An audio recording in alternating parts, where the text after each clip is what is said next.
누군가를 구하던 내 인생. 이제는 나도 구할 사람이 없네요. 40년 넘게 화염 속에서 생명을 구하던 사람이 있습니다. 새벽에도 폭우에도 눈보라 속에서도 출동했고 생과 사를 가르는 순간에도 누군가를 살려야 한다는 사명 하나로 버텨냈죠. 바로 소방관입니다.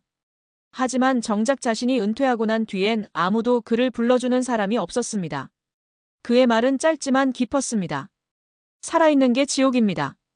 그 말 안엔 은퇴 후 삶의 허무, 존재의 공허함, 사회적 단절, 경제적 불안정까지 모두 담겨 있었습니다. 누구보다 의미 있는 삶을 살아온 그였기에 더더욱 충격적이었죠. 이 이야기는 단지 한 소방관의 개인적인 고백으로 끝나선 안 됩니다.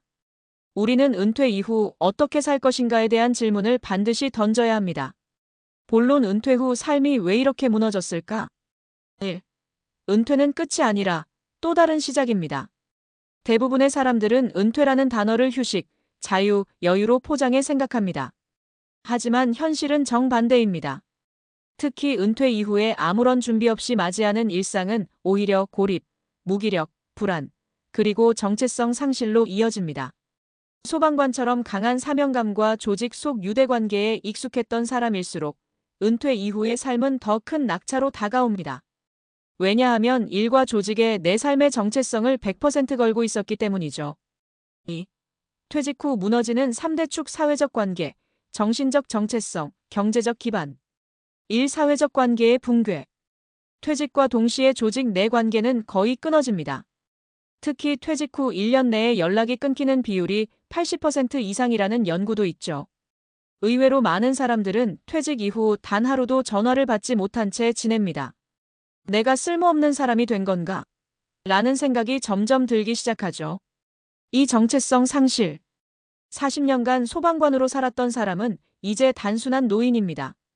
누군가의 도움이 필요했던 사람들을 도우며 살아왔던 그가 지금은 도움받는 사람으로 전환되는 현실을 받아들이지 못합니다.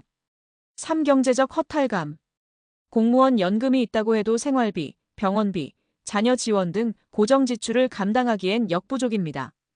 연금만 믿고 퇴직했지만 5년 안에 마이너스 통장을 쓰게 되는 경우가 꽤 많습니다. 게다가 60세 이후 재취업은 생각보다 훨씬 어렵습니다. 사례 1. 62세 퇴직 소방관. 하루 16시간 술과 TV로 버팁니다. 씨는 소방관으로 38년을 일했습니다. 현장 경험도 많고 후배들에겐 전설이라 불릴 정도였죠. 하지만 은퇴 후엔 하루의 대부분을 침대와 소파 위에서 보냈습니다. TV만 틀어놓고 가끔 술 한잔 곁들이다 보면 하루가 훌쩍 지나가더랍니다. 이상하게 나한테 전화를 거는 사람이 없어요. 아내도 이제는 말도 잘 안 걸고요. 내가 뭘 잘못한 걸까요? 정답은 단 하나였습니다. 은퇴 후 자신을 돌볼 준비를 전혀 하지 않았다는 것. 사례 2. 58세에 퇴직한 B씨. 2달 만에 우울증 진단.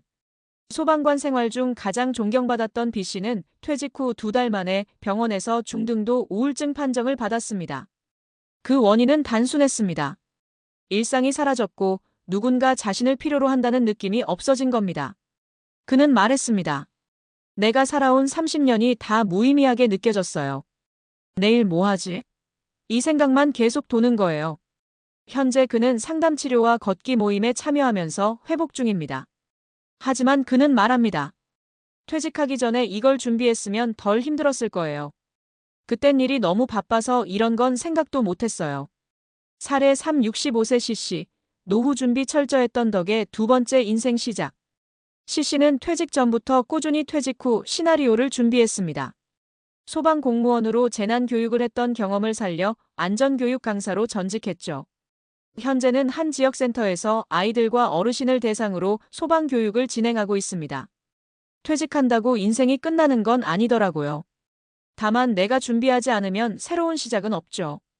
그는 주중엔 강의, 주말엔 가족과 캠핑을 다니며 그 어느 때보다도 활력 있는 삶을 살고 있습니다. 핵심은 이겁니다. 일이 아니라 의미를 이어가는 삶을 만들어가는 것. 결론 지금 나를 위한 퇴직 이후의 삶을 준비하자. 은퇴는 끝이 아니라 스스로에게 던지는 질문입니다. 이제부터라도 늦지 않았습니다. 나의 정체성을 다시 정의하세요. 소방관, 교사, 간호사 그건 직업일 뿐, 나 자체는 아닙니다. 퇴직 이후 내가 어떤 사람으로 살고 싶은지를 고민해야 합니다. 사회적 관계를 넓히세요. 이제는 직장 밖에서 관계를 만들어야 합니다. 동호회, 봉사, 지역 커뮤니티 등 나를 보여줄 수 있는 새로운 공간을 찾아야 합니다. 경제적 생존을 위한 플랜 B를 준비하세요. 연금 외의 소득, 파트타임 일자리, 재능을 활용한 프리랜서 활동 등 가능한 수입 루트를 미리 탐색해야 합니다. 마지막 한마디. 40년 동안 불 속에서 사람을 구해낸 당신, 이제는 스스로를 구할 차례입니다. 그리고 우리 모두 은퇴 후 내 삶을 구할 준비, 지금 당장 시작해야 합니다.